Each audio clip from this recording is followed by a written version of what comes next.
Hello everyone, welcome back to our channel. ఎలా ఉన్నారండి అందరూ? నేనైతే చాలా బాగున్నాను. మీరందరూ కూడా ఇంకా బాగుండాలని మనస్ఫూర్తిగా కోరుకుంటున్నాను. ఇవాళ ఈ వీడియోలో ఒక సింపుల్ ఈజీ అయిన కేక్ రెసిపీ చూపిస్తూ ఉన్నానండి.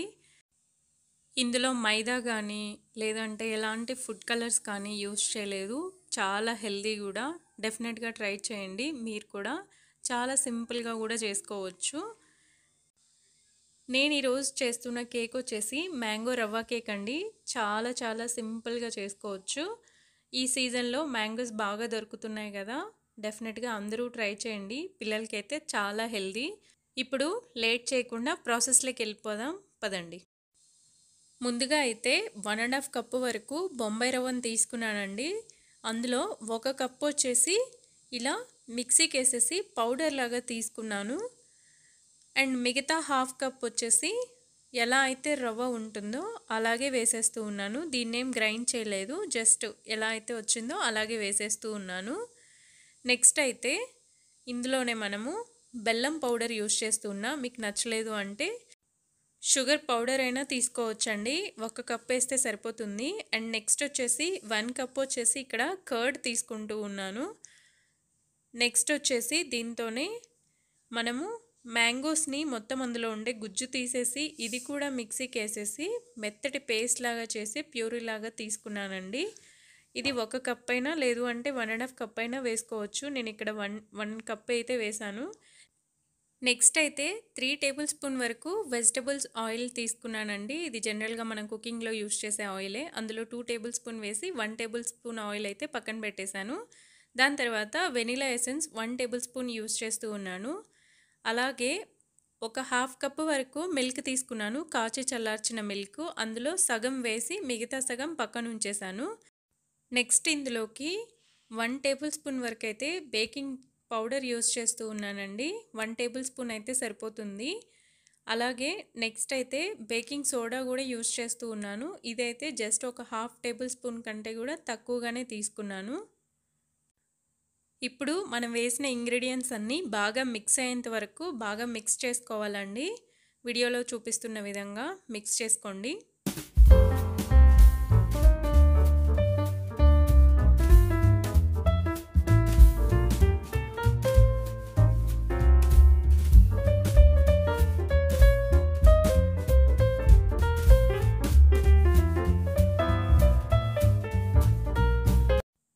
ఇలా కేక్ బ్యాటర్ మొత్తాన్ని బాగా మిక్స్ చేసుకొని ఇప్పుడు 1 టేబుల్ స్పూన్ వరకు వచ్చేసి డ్రై గ్రేప్స్ యూస్ చేస్తూ ఉన్నానండి.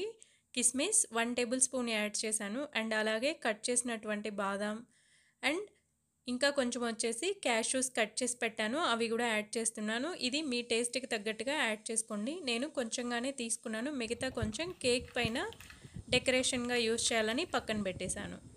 ఇప్పుడు అవి కూడా వేసుకొని బాగా మిక్స్ చేసుకుంటూ ఉన్నాను మొత్తాన్ని.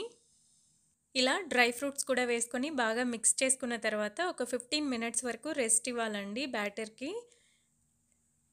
కేక్ బ్యాటర్ వచ్చేసి అక్కడ చూపిస్తున్నాను కదండి, కొంచెం అలా ఉంటే సరిపోతుంది. గట్టి పడిపోతుంది అన్నప్పుడు మాత్రమే మిల్క్ అనేది యూస్ చేయండి, లేదు ఈ కన్సిస్టెన్సీలో ఉంటే అలాగే వదిలేయండి. ఇప్పుడైతే మూత పెట్టేసుకొని రెస్ట్ ఇద్దాం దానికి 15 మినిట్స్ వరకు. ఒక 15 మినిట్స్ తర్వాత ఇప్పుడు మన కేక్ బ్యాటర్ని ఒకసారి మూత తీసి చూస్తే మొత్తం అంతా బాగా పొంగి ఉంటుంది. బేకింగ్ సోడా వేయడం వల్ల బ్యాటర్ అనేది ఇలా పొంగుతూ ఉంది. ఇప్పుడు ఈ బ్యాటర్ మొత్తాన్ని ఒకసారి బాగా మిక్స్ చేసుకుందాము. మిక్స్ చేసి కేక్ టిన్లోకి తీసుకుందాం.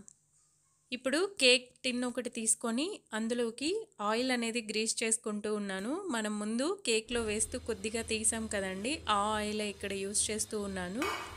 ఆయిల్ వేసేసి మొత్తం అంతా ఆ టిన్కి అప్లై చేస్తూ ఉన్నాను. ఇలా ఆయిల్ మొత్తాన్ని స్ప్రెడ్ చేసుకున్న తర్వాత ఇప్పుడు మనం ముందుగా రెడీ చేసి పెట్టుకున్నటువంటి కేక్ బ్యాటర్ని కేక్ టిన్లోకి వేస్తూ ఉన్నాను. ఇలా బ్యాటర్ మొత్తాన్ని ట్రాన్స్ఫర్ చేసుకున్న తర్వాత మనం ముందుగా ఇందాక కేక్లో మిక్స్ చేసేటప్పుడు డ్రై ఫ్రూట్స్ కొన్ని మిగిల్చాం కదండి, అవన్నీ కేక్ పైన వేసేసుకోండి. అండ్ ఇక్కడ నేను ఓవెన్లో చేయట్లేదు, స్టవ్ పైన చేస్తూ ఉన్నాను. దానికోసం స్టవ్ వెలిగించేసి ఒక మందపాటి కడాయి తీసుకున్నాను. అది బాగా ఒక 5 to 10 మినిట్స్ వరకు ఫ్రీ హీట్ చేసి అందులో స్టాండ్ ఉంచానండి. మీకు కావాలంటే సాల్ట్ అయినా లేదు అంటే శాండ్ అయినా వేసి ప్రీ హీట్ చేసుకోవచ్చు. ప్రజెంట్ అవి నేను యూజ్ చేయట్లేదు, జస్ట్ స్టాండ్ పెట్టేసి దానిపైన మనం ముందుగా రెడీ చేసుకున్నటువంటి కేక్ టిన్ని పెట్టేసి మూత పెట్టేసి లో ఫ్లేమ్లో అరౌండ్ 35 to 40 మినిట్స్ కుక్ చేసుకోవాలండి. లో ఫ్లేమ్లోనే ఉండాలి, లేదు అంటే మాడిపోతుంది.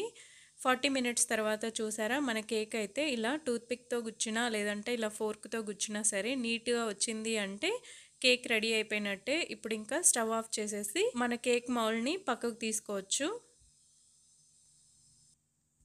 ఈ కేక్ టిన్ను అండ్ కేకు రెండు చల్లగా అయ్యేంత వరకు చల్లార్చుకోవాలండి. అప్పుడే మనము సెపరేట్ చేసుకోవాలి కేక్ని, లేదంటే విరిగిపోతుంది. సో అప్పటి వరకు చల్లార్చుకుందాం.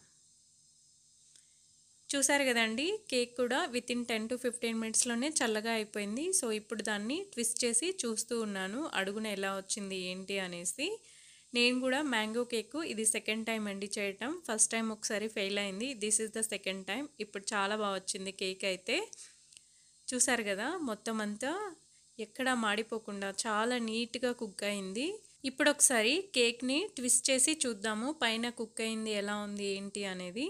చూసారు కదా, చాలా అంటే చాలా బాగా వచ్చిందండి కేక్ అయితే మాత్రం. నేను చాలా హ్యాపీ, పిల్లలకి కూడా బాగా నచ్చింది. మీరందరూ కూడా తప్పకుండా ట్రై చేయండి. మీకు ఎలా వచ్చిందో కూడా కమెంట్ సెక్షన్లో కమెంట్ చేయండి. ఇక్కడ మా అబ్బాయి కేక్ కటింగ్ చేస్తూ ఉన్నాడు. రవ్వతో చేయడం వల్ల చల్లారిన తర్వాత గట్టిపడుతుందన్న సందేహం కూడా ఏం అవసరం లేదండి. పౌడర్ చేసి తీసుకోవడం వల్ల కేక్ చల్లగా అయిన తర్వాత కూడా చాలా సాఫ్ట్గా ఉంటుంది. తప్పకుండా ట్రై చేయండి అందరూ. చూసారు కదా, ఇలా నేను నొక్కి మరీ చూపిస్తూ ఉన్నాను, చాలా సాఫ్ట్గా ఉంది. అంతే అండి ఇవాల్టి వీడియో. నా వీడియో నచ్చినట్టయితే ప్లీజ్ వీడియోని లైక్ చేయండి, మీ ఫ్రెండ్స్ అండ్ ఫ్యామిలీ మెంబర్స్ తోటి షేర్ చేయండి. అలాగే ఇప్పటి వరకు నా ఛానల్ని సబ్స్క్రైబ్ చేయకపోతే ప్లీజ్ సబ్స్క్రైబ్ చేసుకొని వీడియోస్ అనేది ఎంజాయ్ చేయండి. Thank you for watching. Bye bye. See you in the next video.